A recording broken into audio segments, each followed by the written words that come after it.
Hello, everybody. Welcome into the second episode of Around the Corn, the show where some of the people do the prep, some of the people know the questions, but we're all having a good time. As you can see on the screen, we have graphics now. The best that I can do with my minimal skill set. Most of the things are centered, although I do see I missed the zero for Vic there, so go me. Oh, fuck, I didn't center it. Oh. Hey, look at that, it's centered now. Look at me go. Alright, the graphic looks almost not horrible. Anyway, as you can see, our lovely guests with us today, Acorn, with -3 points. It was actually only going to be -2 because he was, skipping a movie for this. But then he just started talking again in the pre-show, so he's back to -3. How you doing? Terrible, very sad. Yeah, about normal. And then, of course, JFK, how are you doing today? I'm doing good. I think Acorn should have stuck with his movie. Uh, he's not going to have a fun time today. Oh, okay. And Vic, joining us for the first time. How are you? Uh, you know, any day is a great day when the Pope's an American. So, go USA. Oh hell yeah! You know what? Just for that, we got our first point on the board. Hell yeah, Pope's American. Hell yeah. All right, so we will go. JFK, you won our last round, I believe, if memory serves. So, would you like to do the honors going first, or would you like to appoint someone else to go first? Mm, I don't know. Can I hear the question first? You can see it on the screen.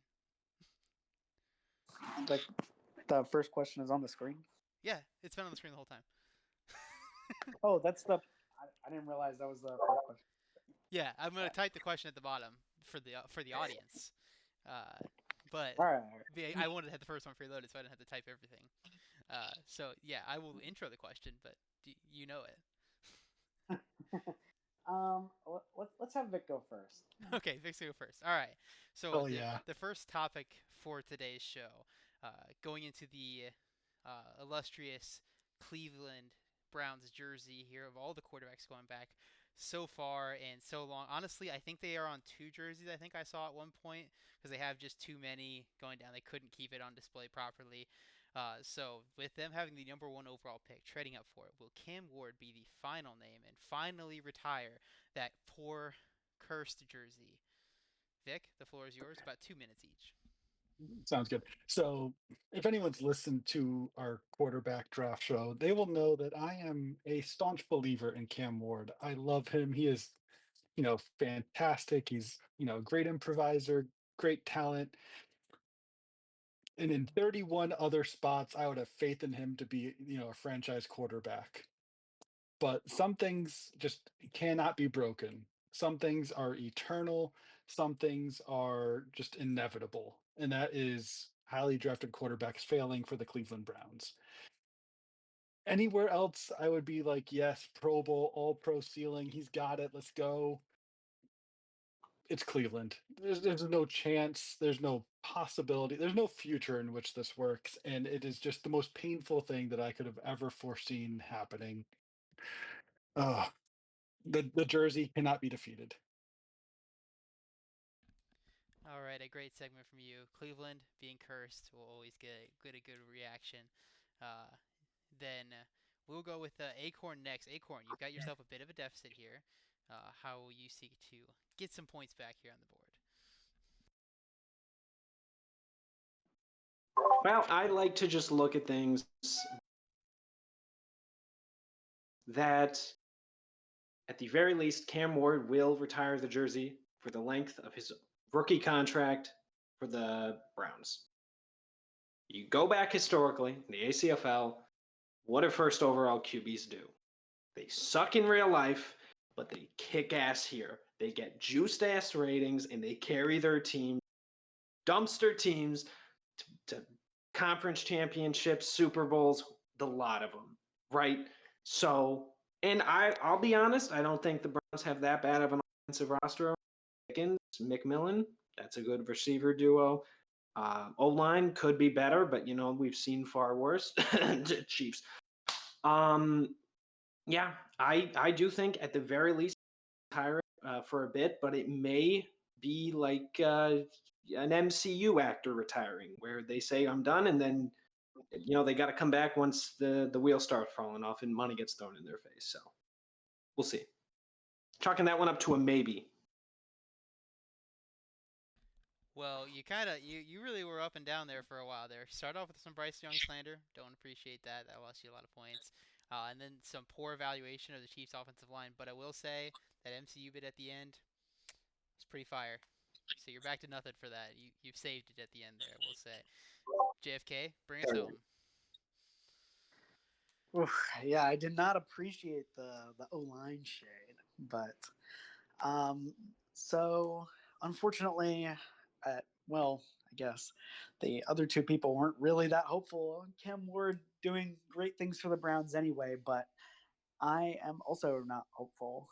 Um, uh, as has been seen from my board, which I published for everyone, I had Cam Ward in the second round, early second round, and yeah, I, I it's hard for me to pass on Travis Hunter. I obviously Shadur at 9 would have would have been a worse pick in retrospect than Tet there, but Travis Hunter just had the elite talent, and taking Cam Ward, who I fail to see the high level upside there. And Acorn cited the jersey, and he'll be there for the rookie contract, and I mean that's true, but I mean they didn't stop the jersey for Baker Mayfield, they didn't stop the jersey for Desmond Ritter, who's been there the past 3 seasons, and now they're sending out the door as soon as his rookie boost is over. And I think Cam Ward will be the same. I'm not even sure he's a guy that will end up having his 5th-year option picked up. I just because of the rookie juicing of young guys, it'll be so expensive, and I just don't see the high level QB potential in him. All right, very good. I liked your shout out of the quarterbacks who did have at least some modicum of success, either here or real life, with Baker Mayfield and, of course, ACFL GOAT Desmond Ritter. So that earned you a good chunk of your points there, and you've taken the lead with this round. We are moving on to topic number 2 here. And this one is all about everybody's favorite team to talk about, the team that always has the most draft capital and hasn't yet really put it together, and that is the New Orleans Saints. Have the Saints done enough to finally make the leap into being a legitimate contender, or at least start putting those pieces together to feel optimistic that they will do so here in the future? So, have the Saints done enough? Oh, I cannot spell. Oh my god, this was bad. I should have done this on my computer. Have the Saints done enough? JFK, I will let you lead on this one after winning the previous round. Oof, not even the option to pass it. No, But no, I'll taking take the it. control here. I'm taking the wheel. No, I was going to take it anyway. So yeah, I'm going to be a little bold here. Not only have the Saints not made the leap forward, I think at least in terms of like record, they might take a step back. I think this might. I'm not really sure how much they actually improved the squad on like in terms of the overall of their players on a year-to-year basis. I mean, they already had Kyler last year. They already had Jamar Chase, who was balling.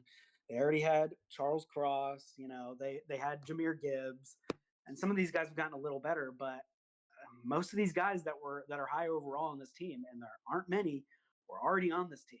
And then they they still have almost 100 million cap space that they haven't used, but there aren't too many guys left to sign in free agency. And the guys they did sign, they dropped massive payloads on guys like Aleem McNeil, who I'm not really sure they move the needle for this Saints team in a big way. I think they needed to do a lot more this offseason, and it's easy to forget that everyone's moving forward in the league, and not taking a step forward is taking a step back. And I think the Saints team did not take a step forward, and therefore took a step back. Well, very strong finish for you there. The not taking a step forward, taking a step back. Holy cook. chills. You like my bangers? It's a pretty good one there. All right, Acorn, you get to follow that one up. What do you got for us?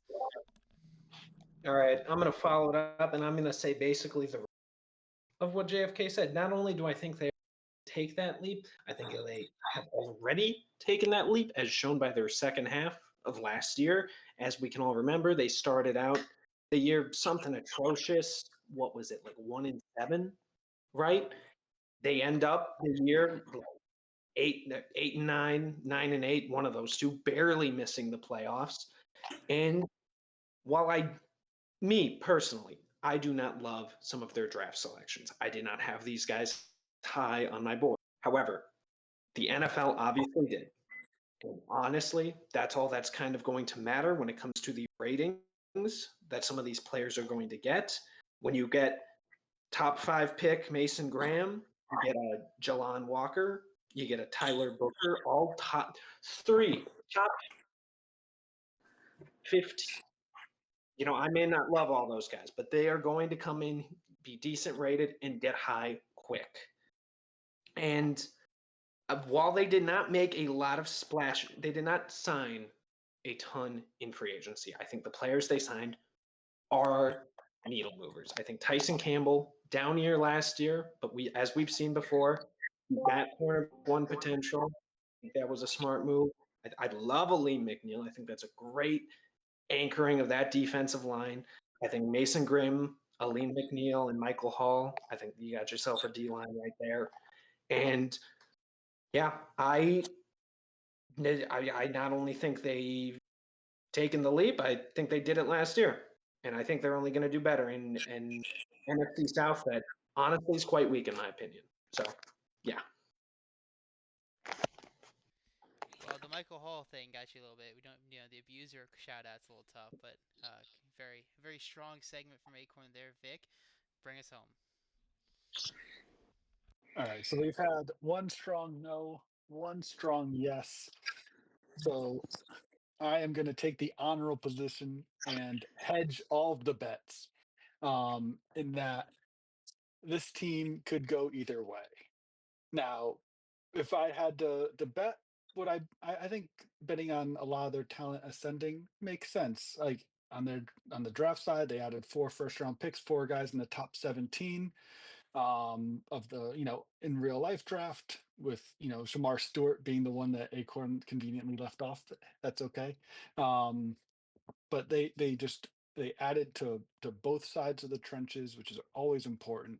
They got 4 guys that should get playing time right away. You have the best wide receiver that's in the NFL, tied with JJ, but Jamar Chase is really freaking good.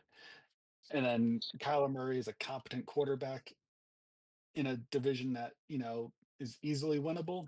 I I, I think that the New Orleans Saints are finally turning the corner, and outside of injury, I think that they could compete for the division. But it's still the Saints. Who the hell knows? All right. Well, I don't know if you guys saw that, but I deleted his text box while I was trying to delete his number. Start. So that was I was me. hoping you were deleting his points. That was me on Odyssey to try to get back the text box and get back in. So, but way to fight through adversity. I gave you a bonus point for not acknowledging it during your segment. I appreciated that. The I'm nothing if presentation not a professional. the presentation does appreciate you. The graphics team behind me, which is just me, does appreciate your consideration. Okay, for our next topic, sticking with a team with a hot finish to the season, the Arizona Cardinals went on a huge run near the end of the year, fell just short of the playoffs. Jake Browning did his absolute best, but his efforts were not enough. But they have invested heavily in this offense that was seen by many, including myself, to be a very poor unit. So, does the new look Cardinals offense have what it takes to bolster a top offense? And let's start with. I think I gave Vic the most points. No, you guys had the same. We'll give Vic the start here because you started last one. So, Vic, the floor is yours. So, did their offense do enough? Well, I have 2 words for you, and it's Jaden Higgins. of course they did enough. Oh, they also added Luther Bird and some other players too. But Higgins is clearly, I think, a long-term starter for them. I think Burden gives you the upside of a dynamic weapon who predominantly wins out of the slot, but you can flex them out wide as well. They have some, nice complementary veteran pieces in Ridley and Lockett. I just, I mean, like Trevor Lawrence has more weapons, and I think he knows what to do with. He's lower rated now. I think he has a bounce back in real life. I think he has a bounce in the sim.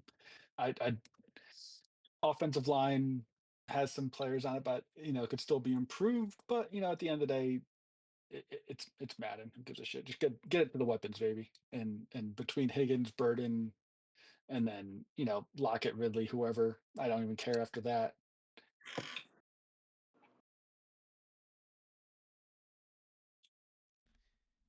All right, I think that was the end of it. You just gotta stop talking. I wasn't Yeah. sure. But yeah, actually, Jaden Higgins is the goat. JFK. What do you have for your take here? Yeah, I'm not going to be as big of a believer in the Cardinals' offense. Mainly, this is going to come down to resource distribution. If you look at their roster, the offense is quite interesting. The receivers, they have Calvin Ridley, Tyler Lockett, uh, Jaden Higgins, Luther Burden, and then they have a slew of younger guys as well sitting deep in the depth chart. Um, and then at other positions, they are quite weak. I mean, tight end Brenton Strange only a 72 overall in Madden. And you can only get so many receivers out on the field. I mean, you're not going to be able to get Calvin Ridley, Tyler Lockett, Higgins, and Burden all on the field on the same plays. You're going to have to rotate these guys in and out.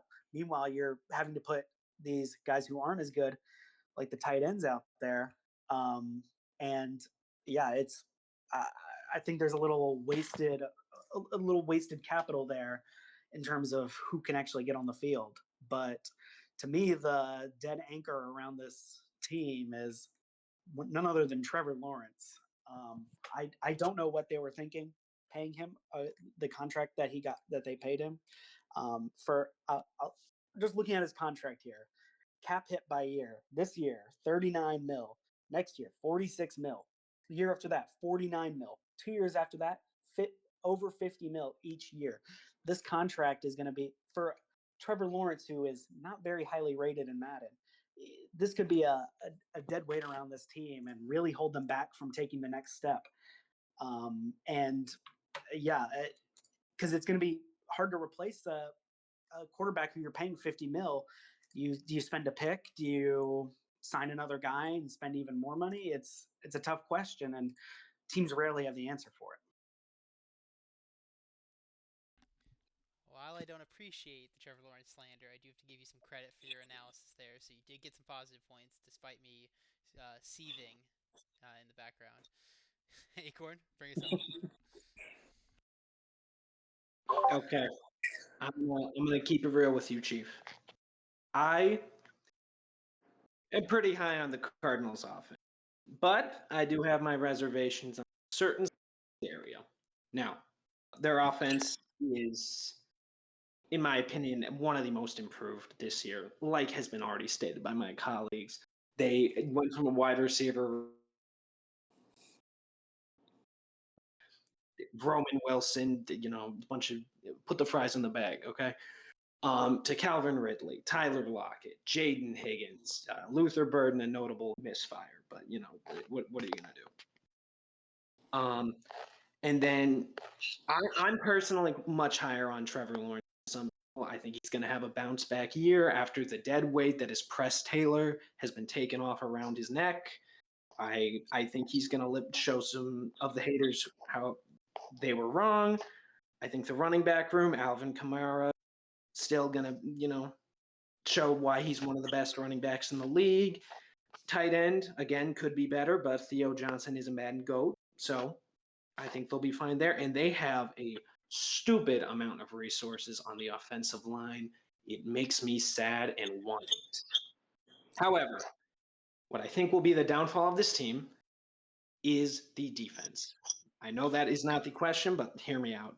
I think it is going to be somewhat the same as the 2024 Bengals, in which the offense cylinders and the defense, like the Katy Perry song, like a plastic bag.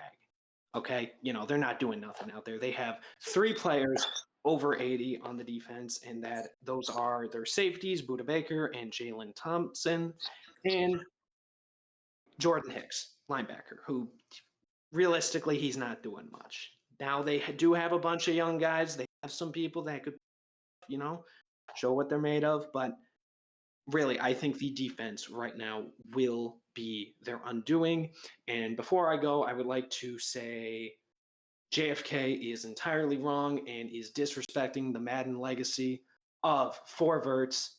You can easily get 4 receivers on the field. You're simply a hater. Good day, sir. Well, you can run 4 verts if you're a user. It's a little hard. It's a little hard to do it when the CPU is calling a halfback pitch every other play. Call this man the Boston Celtics the way he choked that entire thing. He was at 14 points before he brought up the defense, and then he just continued to dig a bigger hole. I don't know how you do this. The question wasn't, are the Cardinals going to be good? It's just, is their offense going to be good? Not to bring up the defense at all. Gosh. All right, we're moving on. We've got 2 more topics left. For the next one here, this team has had a long history throughout our ACFL here, which is to say a few years, of being the best defensive line on the top of the sack leaderboard, but the unit aged out. They lost a couple of those guys free agency. The Atlanta Falcons had a whole unit to rebuild, and they knew it. They invested heavily in the draft. So do you think this heavy investment in the defensive line is going to pay off and get them back onto the top of the mountain? I would want to say Acorn won that one, but then he choked. So we're going to give it to JFK on the bit of the comeback. So Atlanta Falcons, did they wisely spend their resources? Will that defensive line get back to the top? Yeah, and my train of being a hater during this whole segment of Around the Corn continues because I'm not a huge fan of the investment they made.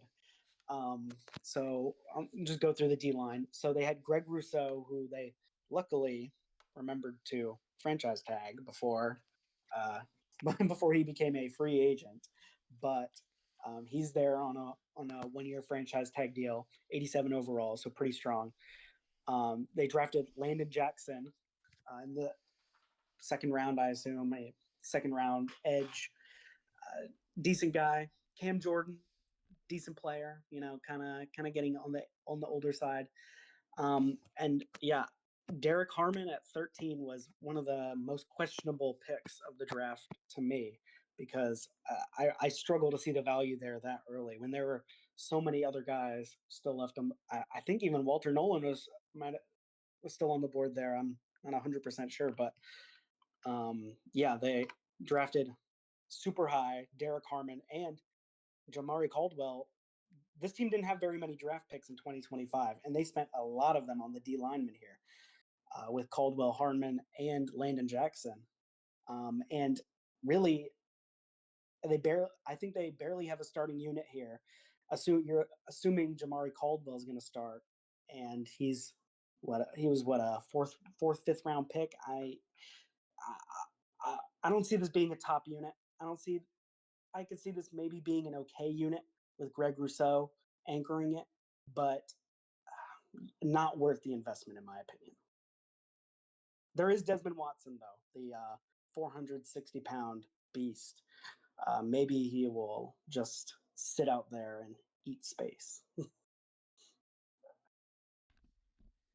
Landon Jackson was a 3rd rounder, if my memory serves. But either way, right on it. Apologies. We'll go with Acorn next. Give him some credit for his choking there, but we'll give it to him a second here. Okay. Now, what do I think about their D line?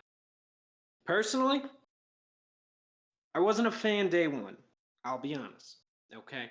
I got the highest on Derek Harmon by himself. Okay. I was not the highest on him there, but I still had a first round grade on him. You know what? Take your guy. That's okay. Get the guy.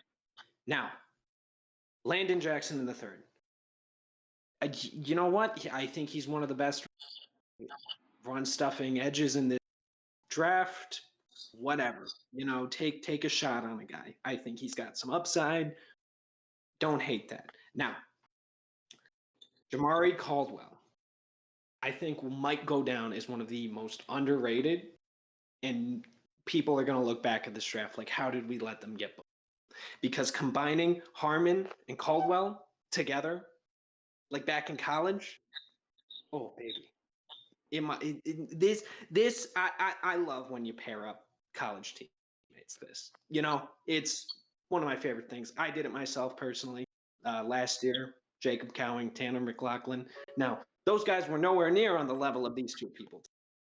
However, but I did like that move. Thought it was fun. And then you take Desmond Watson, top of the seventh. Let me take the fattest dude imaginable outside of your average Redditor, but just absolute chunk monster. You throw him out, to be able to actually play. But I think it's a fun pick. I like what they've done with their D line. Signing Cam Jordan in free agency, that's another investment. I think that's fine. I think they're going to have, you still got Greg Rousseau. I still think they're going to be competing for that sack title once again. So, yeah, I like what they did. All right, and Vic to bring us home.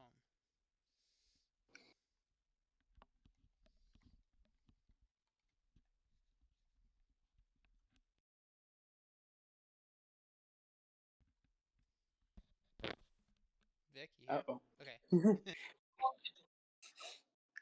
There we go. So, when you have to replace the talent like they have on the defensive line, it's very hard year one to kind of replicate those stats generally.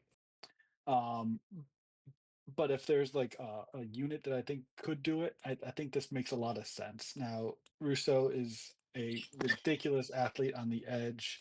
You know, hopefully for their sake they sign him long term, but for 1 year, hey, why not? Uh, Cam Jordan, veteran presence makes sense. Landon Jackson in the third definitely gives them a similar body type to Cam Jordan. Someone to learn from, which is always a nice positive for a rookie like that. On the interior, though, I do wish they had a little bit more of a veteran presence. Right now, it seems really rookie heavy, and that does worry me. It would worry me more, though, if Derek Harmon didn't end up on the Pittsburgh Steelers. Because if there's one place where he's going to get boosted like crazy because he's going to get good numbers playing in a ridiculous rotation, it could definitely be Pittsburgh. So he's someone that I think could make a big move up. I was a big fan of his coming into the draft. Easy first round grade for me. He's so disruptive. He led FBS in pressures from the interior. He's just constantly making plays, and even if he doesn't clean up, he's just going to create them for Russo and Jordan in the sim. Getting a nose tackle like Caldwell, another big body that can kind of eat gaps, and obviously Desmond Watson. What more can be said that hasn't been said by my co-hosts here, like you guys have? Just whenever you can draft someone that's the size of two men to do a job for one, you got to do it. So all in all, I think that this unit could definitely maybe not match what they've done in the past, but they're going to be a very competent unit at the very least, in my opinion. All right, and we're going to head into our final topic now. Vic, with a strong showing here, is taking the lead. And this last one is all about the Patriots. They have gone down the well one more time. Maybe the second time is enough to be the charm here, as they have drafted another Ole Miss quarterback in Jackson Dart. They did so at the top of the second this time instead of the fourth overall pick. But the question is, will it work a second time? Is the definition of insanity not doing the same thing and expecting a different result? And Vic, you will lead us off. No, it will not work. Okay, you want guys want more than that? Yeah, sure. Whenever you have the chance to draft a quarterback from Ole Miss's offense, you have to reject it. You can't do it. It's just bad planning. It's bad projection. It just does not work. It is a college offense that has no bearing in reality. Not to mention that in real life, he ended up on a lame duck coaching staff that's not going to survive, and rookie quarterbacks with changing infrastructure around them in real life, those guys are not players you want to bet on. Sorry, Bert. I know this is going to hurt you. It's just the truth. And at the end of the day, like, are there weapons on this roster? Yes, there are. Is it going to really matter when he's still saying he's a 71, come 3 years from now and just not developing in real life or in Madden? Regrettably, it's the case. I mean, Matt Corral was a big risk in the top 5, and hey, you didn't take that big of a risk, but come on, you got to know better than that. All right, and then for Acorn, you're up. All right. I'm going to take the opposite position here. I have an ingenious grading system here that Jackson Dart will not only be a successful quarterback for the New England Patriots, he might be one of the greatest to ever do it in the history of gridiron football. Okay. So, first off, let's look at the name. Jackson Dart. First off, Jackson with an X, that goes hard as fuck. That is baller, right? Anyone with an X in their name immediately plus 10 aura, right? Now, we get to the last name, Dart. You can go a couple ways with this. First off, he throws the football like a dart, right? He's just, ooh, hard. Second, you can go at it. What is cool? Dart guns. What is a dart gun? A Nerf. What is it? It's Nerf or nothing. So by that logic, Jackson Dart is a future Hall of Famer and probably yeah. I'm done. Okay. God damn. JFK, the floor is yours. Yeah, I think that last segment. I think Kendrick Perkins would be embarrassed to have a segment like Acorn's last one. Oh my God! Could you talk about the player? Okay, so Jackson Dart. I will say I was a fan generally of him. Had a very similar grade to Cam Ward and Shadur Sanders, which means I think the Patriots got him at a very good spot in here. I think the Giants got him at an okay spot in real life. I think the hate on the Ole Miss offense is a little overrated. Yes, obviously, don't run the most pro style offense, but I don't think Jackson Dart is really going to be a pro style quarterback. He's going to use his legs a lot. If he's going to be successful in the NFL, he's going to be using them very much, probably more than Josh Allen. Probably will be near the top of the league in white rushing quarterbacks for the if he's going to be a successful quarterback. But yeah, I think I think the Patriots got really good value getting him in the second round. Anytime you can get a quarterback who has real starting potential and not spend a top pick on it, I think you're getting a big return there. Especially, if I imagine he'll be the starter from day one for them in here, which also means they'll be getting, at least 3 seasons of good play out of him. And I think the real life player will certainly be there within 3 seasons.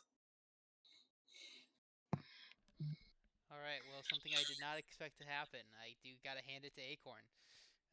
Acorn, you are the winner of this first round of tonight, our second episode overall. So the floor is yours for 30 seconds. You can talk about whatever it is an Acorn wishes to discuss. All right, so I just kind of wanted to talk about, like, pavement. Y'all ever thought about how like they pave a road, right, and it's black. Give it a couple years to come back and it's gray. I don't know. It's just kind of cool how it does that, and it's like the sun. Yeah, that's it. Steele, you voted for this. Listen, I didn't Yeah, like Steele, it I at the blame you for time, but giving it him was so points. funny. I blame you for giving him points for that Jackson Dart crap. Dude, it was come on, nerf Oh, or you get a nerf love it. What nerf are or you supposed nothing to thing. do? That's gonna be worth 5 points. I don't care who the you are. exact Reddit humor, that I would expect to get upvotes here. So Yep, listen. You got to play to the crowd, all right.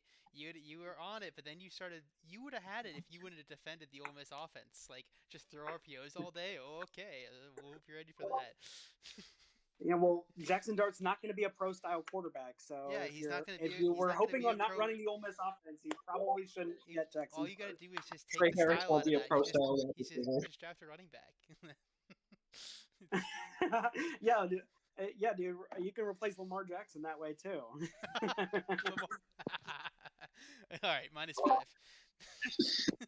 All right, well, this has been another episode of Around the Corn, and shockingly, the namesake has won. I can't believe it either, but the Nerf or Nothing was such a cook. God damn it. All right, see you next episode.